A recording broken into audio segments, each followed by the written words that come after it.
नमस्कार मित्रों, मैं डॉक्टर वीएस शर्मा। हमारे यूट्यूब चैनल उज्ज्वल क्लासेस में आपका हार्दिक अभिनंदन है। पिछली कक्षा के अंदर हमने जो अध्यापन का जो पहला कौशल था, प्रस्तावना कौशल, उनके ऊपर जो अध्ययन किया था। अध्यापन कौशल का जो पहला है प्रस्तावना प्रश्न। आज हम दूसरे जो कौशल है उस पर चर्चा करते हैं, वो है अन्वेषण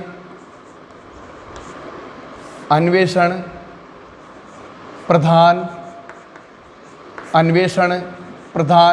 प्रश्न। अन्वेषण का मतलब होता है खोज पर आधारित जो प्रश्न है, खोज पर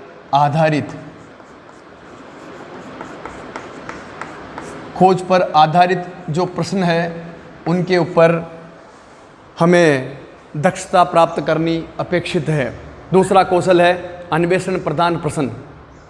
ऐसे प्रश्न जो खोज पर आधारित होते हैं, इनका यदि मुख्य उद्देश्य की बात करते हैं तो क्या है मुख्य उद्देश्य? ज्ञान का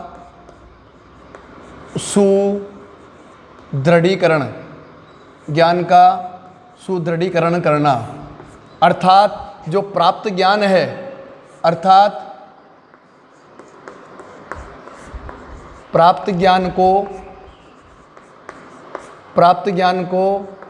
मजबूती प्रदान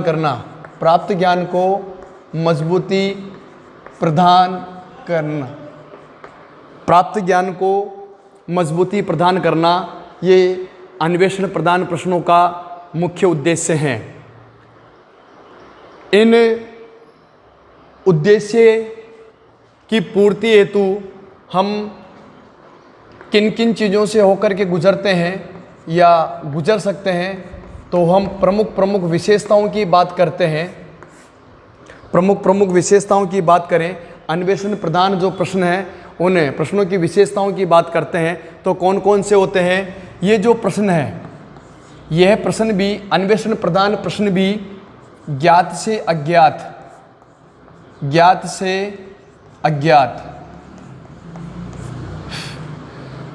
शिक्षण सूत्र के अनुसार होते हैं। ज्ञात से अज्ञात शिक्षण सूत्र का इनमें प्रयोग होता है। सरल से कठिन की ओर होते हैं, सरल से कठिन की ओर होते हैं। ये पहचान है अन्वेषण प्रधान प्रश्नों की। इसमें क्या होता है, जो समस्यात्मक प्रश्न होता है, समस्यात्मक प्रश्न के विकल्प के रूप में समस्यात्मक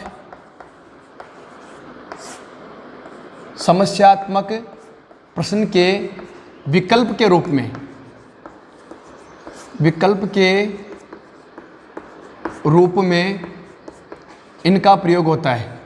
के रूप में इनका प्रयोग होता है। जो प्रस्तावना का अंतिम प्रश्न था, समस्यात्मक प्रश्न, उसके विकल्प के रूप में इसका प्रयोग होता है। क्या होता है, किसी दूसरे उत्तर के माध्यम से हम क्या करते हैं, जो उत्तर खोजने का प्रयास करते हैं। अन्य रास्तों के द्वारा हम जो हमारी पाठ्य वस्तु है, उस वस्तु का जो अंतिम समस्यात्मक प्रश्न है उसको हम समझने का प्रयास करते हैं। अर्थात किसी भी जो प्रश्न है, क्लिष्ट प्रश्न है, उस प्रश्न को सीखने का या उस प्रश्न के भाव को समझने का कार्य अन्वेषण प्रधान प्रश्नों के माध्यम से किया जाता है। ये पूर्व ज्ञान पर आधारित होते हैं और ज्ञात से अज्ञात शिक्षण सूत्र, सरल से कठिन की ओर जो शिक्षण सूत्र हैं उनका प्रयोग इसमें होता है। ये प्रश्न क्या होते हैं, मूल भाव से दूर नहीं होने चाहिए। मुख्य विशेषता क्या है कि अन्वेषण प्रधान जो प्रश्न है वो मूल भावों से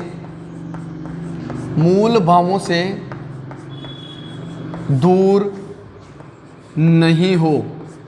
ये मुख्य चीज़ है, इसमें ध्यान रखने योग्य है कि मूल भावों से दूर नहीं होने चाहिए। जो पाठ्य वस्तु है उस पाठ्य वस्तु का जो मूल भाव है उस मूल भाव से संबंधित ये प्रश्न होने चाहिए। इसमें क्या होता है कि छात्रों में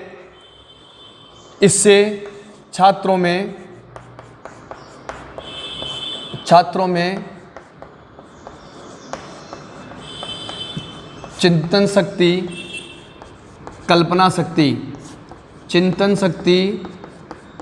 और कल्पना शक्ति, मनन शक्ति का विकास होता है। मनन शक्ति एवं खोज की प्रवृत्ति का विकास होता है। खोज या अन्वेषण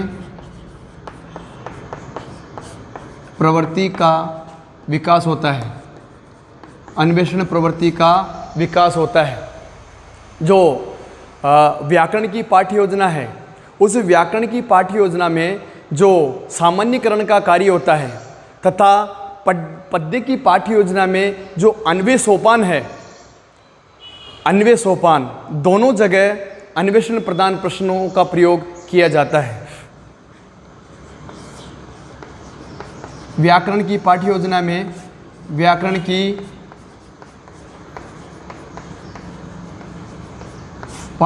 में सामान्यीकरण सोपान है। सामान्यीकरण पद्य की पाठ्य योजना में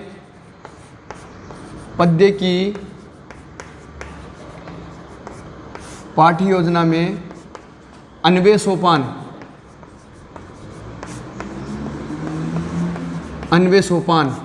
में इन प्रश्नों का प्रयोग होता है। अन्वेषण प्रधान प्रश्नों का प्रयोग, अन्वेषण प्रधान प्रश्नों का प्रयोग उन दोनों पाठ्य योजना के अंतर्गत होता है। आगे हम इसकी बात करते हैं। जो अगला है, इसमें क्या होता है, अध्यापक छात्रों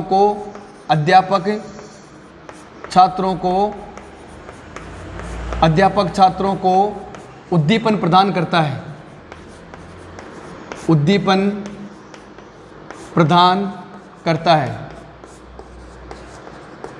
उसके माध्यम से छात्र खोजने का कार्य करते हैं, उद्दीपन के माध्यम से खोजने का कार्य करते हैं। और ये प्रश्न है जो छात्र को विषय वस्तु तक पहुंचने में मदद करते हैं। और इसमें क्या होता है, संभावित उत्तर नहीं मिलने पर जो अन्वेषण प्रधान प्रश्न पूछे जाते हैं, जो उत्तर अध्यापक के द्वारा वांछित है पाठ्य वस्तु तक पहुंचने के लिए, वो संभावित उत्तर नहीं मिलने पर अवान्तर प्रश्न भी अध्यापक के द्वारा किए जाते हैं इसके अंतर्गत। और वास्तविक या वांछित उत्तर तक पहुंचने के लिए कई प्रकार के संकेतों का प्रयोग भी अध्यापक के द्वारा किए जाते हैं। और जो प्रसंग से संबंधित जिस पाठ्य वस्तु को पढ़ा रहे हैं उस पाठ्य वस्तु से संबंधित जो प्रश्न है, उन प्रश्न से संबंधित कोई प्रसंग है, वो प्रसंग या किसी अंत कथाओं को अध्यापक के द्वारा प्रस्तुत किए जाते हैं। ऐसी जो हमारा अन्वेषण प्रधान प्रश्न है, उनकी मुख्य विशेषताएं हैं। उनके हम सोपानों की बात करते हैं। जो घटक हैं, सोपान या घटक, अन्वेषण प्रदान के जो कौशल है उनके सोपान या घटकों की बात करते हैं। तो पहला है अनुबोधन।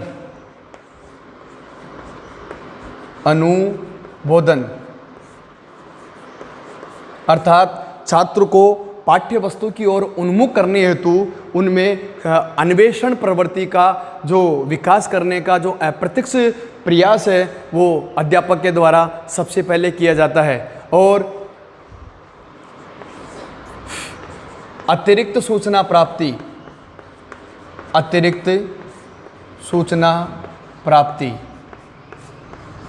जिस विषय वस्तु का ज्ञान हम कराना चाहते हैं उसके साथ साथ जब छात्र संभावित उत्तर को खोजने का प्रयास करेगा, संभावित उत्तर देने का प्रयास करेगा, तो हो सकता है कि कई प्रकार के वो अवान्तर उत्तर भी हमारे को दे। तो अतिरिक्त सूचना की प्राप्ति छात्र को हो सकेगी। और अगला है पुनः केंद्रण। पुनः केंद्रण, पुनः केंद्रण। अवान्तर उत्तर की प्राप्ति के उपरांत अध्यापक जो विषय वस्तु है उस विषय वस्तु की ओर छात्रों को पुनः केंद्रित करने का प्रयास करता है और पुनः केंद्रित करने के पश्चात उनको पुनः निर्देशित करता है। पुनः निर्देशित करता है। पुनः निर्देशित करने का कार्य अध्यापक के द्वारा किया जाता है। पुनः जो निर्देशित करने का कार्य किसके द्वारा किया जाता है? अध्यापक के द्वारा, अर्थात पुनर्निर्देशन देता है। और अंत में क्या है? समीक्षात्मक जागरूकता की वृद्धि होती है। समीक्षात्मक जागरूकता में वृद्धि होती है। अंत में अंतिम घटक है समीक्षात्मक जागृति की वृद्धि। समीक्षात्मक जागृति की वृद्धि, ये थे हमारे अन्वेषण प्रधान जो प्रश्न है उनके प्रमुख घटक। अब अध्यापन कौशल का जो तीसरा और महत्वपूर्ण जो हमारा कौशल है वो है श्यामपट्ट प्रश्न है।